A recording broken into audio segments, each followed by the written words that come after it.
Keeping him honest tonight, a reminder from the president's man in charge of ferreting out and accusing the president's enemies of mortgage fraud. If somebody in two primary residences, that is not appropriate, and we will refer it for criminal investigation. So that was Bill Pulte, who has made mortgage fraud referrals to the Justice Department in the cases of New York Attorney General Letitia James, Federal Reserve Governor Lisa Cook, Democratic lawmakers Adam Schiff and Eric Swalwell. His warnings seem especially apt tonight because of a new piece of reporting from the investigative team at ProPublica. The headline, Trump's own mortgages match his description of mortgage fraud, records reveal.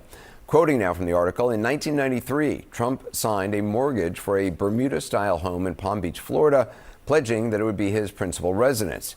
Just 7 weeks later, he got another mortgage for a 7-bedroom marble-floored neighboring property, attesting that it too would be his principal residence. Let me annotate 4 specific elements from that clip before we proceed. First, the Pulte statement as a formally documented standard. If somebody is claiming 2 primary residences, that is not appropriate, and we will refer it for criminal investigation. That statement was made publicly on the record by the presidentially appointed director of a federal regulatory agency in his official capacity. It is not a casual comment. It is a documented institutional position, a statement of enforcement policy by an official with documented authority to act on it. It defines the threshold for criminal referral. 2 primary residence claims equals a referral. The analytical significance of that specific framing, Pulte did not say, if somebody is committing mortgage fraud, we will refer it. He stated a specific behavioral marker, 2 primary residence claims, as the trigger.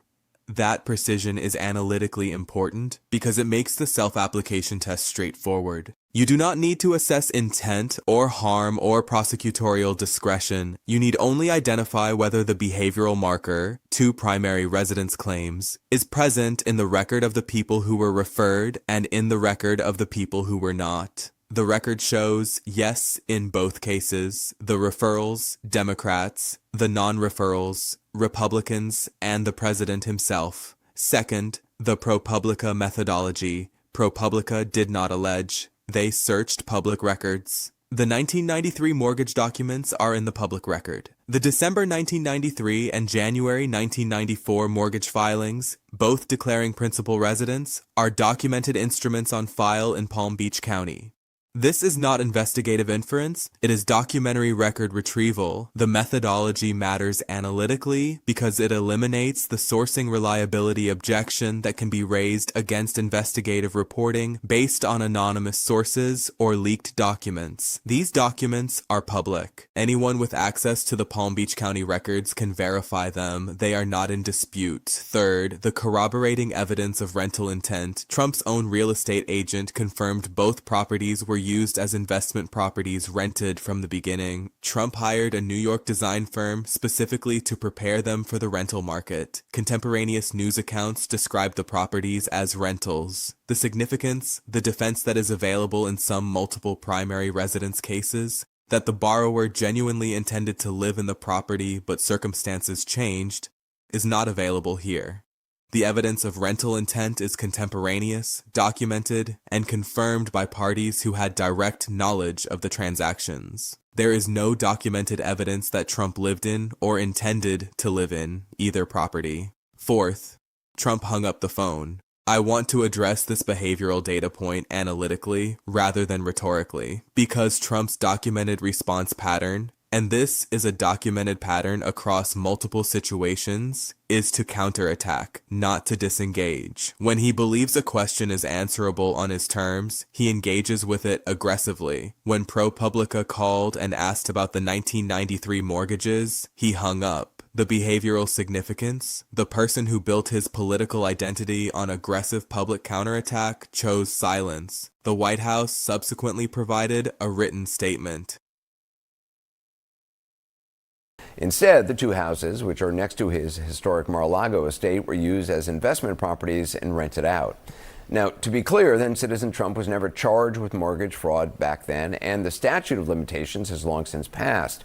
But there's no statute of limitations on double standards, even when there are Fed governors to try and force out of their jobs and former prosecutors of his, like Letitia James, to go after. So she, you will recall, won a large civil case against the president and his family business for a different flavor of fraud, falsely inflating the value of his properties.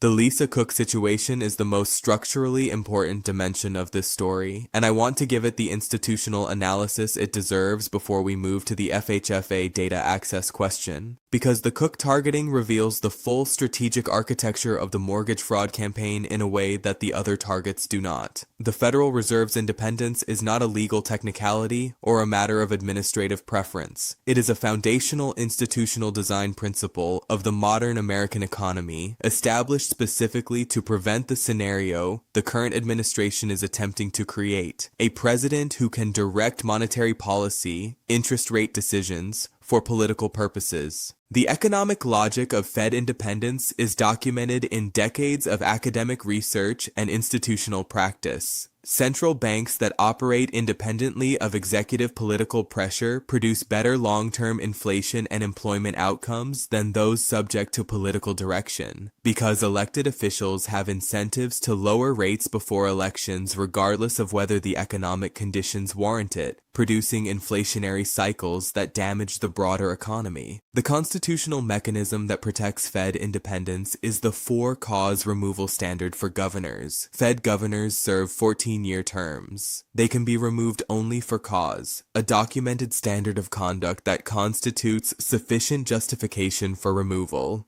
They cannot be removed because the president disagrees with their policy views, because that would convert Fed governors into political appointees subject to executive direction, eliminating the structural insulation the independence design requires. Trump's documented strategy used mortgage fraud as the cause for removing Cook, whose policy views differ from the president's preferred rate path. Now add the self-application test. Trump's own letter to Cook states, "It is inconceivable that you were not aware of your first commitment when making the second." This is Trump's documented assessment of the culpability of someone who signed two primary residence mortgages within weeks of each other. ProPublica documented that Trump signed two primary residence mortgages in Palm Beach within 7 weeks of each other in December 1993 and January 1994. Under Trump's own documented stated standard, applied to Cook in an official presidential letter, that conduct constitutes gross negligence.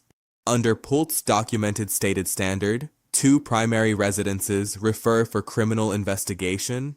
It constitutes a referral trigger. The self-application test produces a precise documented answer. The standard Trump applied to justify removing a Federal Reserve governor he disagreed with describes Trump's own documented 1993 conduct. The FHFA as alleged political intelligence operation, the full institutional analysis. This section is the most analytically underdeveloped in the source material, and it is analytically the most significant institutional dimension of the story. Let me build it fully. The Federal Housing Finance Agency was created by Congress in 2008 during the financial crisis to regulate Fannie Mae, Freddie Mac, and the Federal Home Loan Banks. Its mandate is housing finance policy and the safe and sound operation of the government-sponsored enterprises it oversees. The FHFA's regulatory function gives it something that most federal agencies do not possess: access to the mortgage data of millions of Americans at a level of detail that is not publicly available. Through its oversight role over Fannie Mae and Freddie Mac, which together guarantee or own a substantial portion of American residential mortgages, the FHFA can access the terms, conditions, and attestations made on mortgages that flow through those institutions. This includes the occupancy declarations that form the basis of the primary residence fraud theory. That data access is not incidental to the agency's function, it is essential to it. Regulatory oversight of the GSEs requires the ability to examine the quality of the loan portfolios they hold, including whether the loans were originated with accurate borrower representations. The FHFA's access to this data is legitimate, necessary, and documented. The documented allegation, raised by Democrats and under investigation by the Government Accountability Office, is that Pult used that legitimate regulatory data access for an illegitimate purpose: to identify politicians whose mortgage records contained characteristics that could be characterized as fraudulent, and to target those politicians for criminal referrals based on their political opposition to Trump. If this allegation is accurate, the institutional significance is substantial. A federal agency would be functioning as a political intelligence operation, using regulatory data access that was granted for housing finance oversight purposes to conduct political opposition research on behalf of the executive who appointed its director. The specific concern that makes this allegation analytically serious rather than merely speculative, the Democrats note that the specific mortgage information used to target James, Cook, Schiff, and Swalwell would not typically be publicly available. Standard public records do not contain the level of mortgage detail, specific occupancy attestations, rates, terms, that would be needed to identify the particular primary residence conflicts alleged. That level of detail is available through FHFA's regulatory access to GSE mortgage data. If the targeting was based on public records alone, county clerk filings, property records, it would be potentially replicable by any researcher with access to those records. If it required FHFA's proprietary access to GSE mortgage data, it would represent a use of regulatory authority that the agency's congressional mandate does not authorize. The GAO investigation is the institutional mechanism for determining which of those is accurate. The investigation is documented as open. Its findings, when produced, will be part of the permanent institutional record, the cabinet members' dimension, completing the selective enforcement documentation. In September 2025, 3 months before the Trump-specific reporting, ProPublica documented that 3 Trump cabinet members had similarly listed multiple homes as their primary residences in mortgage documents. Labor Secretary Lori Chavez DeRemer, Transportation Secretary Sean Duffy, and EPA Administrator Lee Zeldin. Bloomberg separately reported that Treasury Secretary Scott Bessent had documented similar conduct. Pultz documented referrals for criminal investigation, 4 Democrats. Pultz documented referrals for criminal investigation among Republicans with identical conduct, none made public.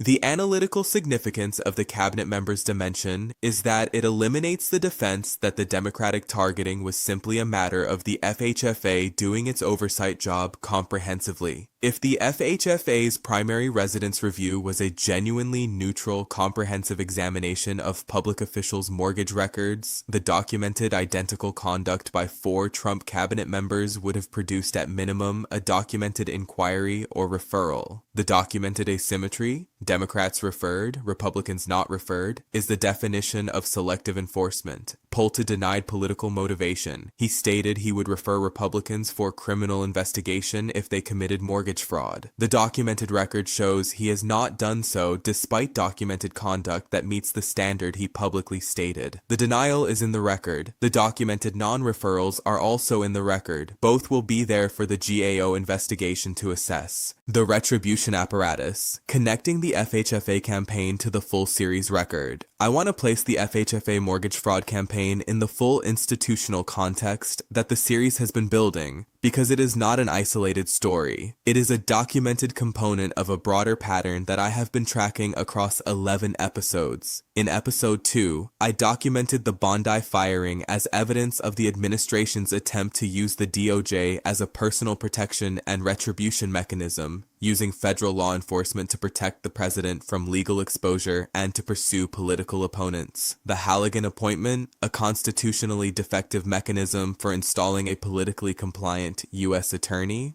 is the DOJ dimension of the same retribution apparatus. In episode 5, I documented the administration's calls for judicial impeachment as an attempt to use political pressure against the judiciary when it ruled against executive interests. That pattern, using institutional mechanisms to attack the accountability processes constraining the administration, is the same structural impulse as the FHFA mortgage fraud campaign, using regulatory authority to build legal cases against the people most responsible for those accountability processes. Letitia James won a $354.8 million civil fraud judgment against Trump, the judgment I analyzed in episodes 1, 4, and 10.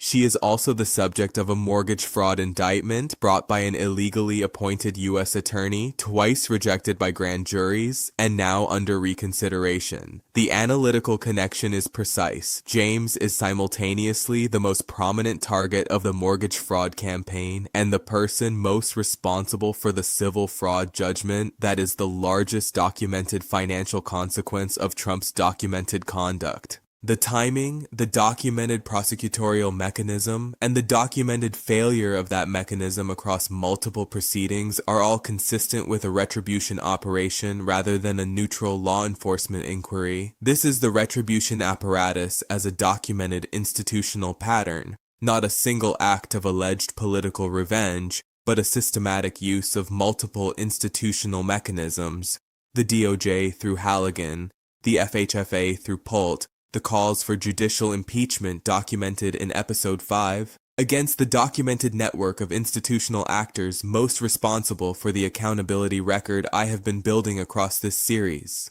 That pattern is the most important analytical conclusion of this episode. Each individual element, the mortgage fraud referrals, the Halligan appointment, the FHFA data access question, could be assessed in isolation and potentially characterized as something other than a systematic retribution operation. Assessed together, as documented in this series, they describe a documented institutional architecture whose consistent output is the targeting of Trump's political and legal adversaries through the mechanisms of federal and regulatory authority. The no statute of limitations on double standards frame its precise analytical meaning. The source material closes with the CNN anchor's framing, no statute of limitations on double standards.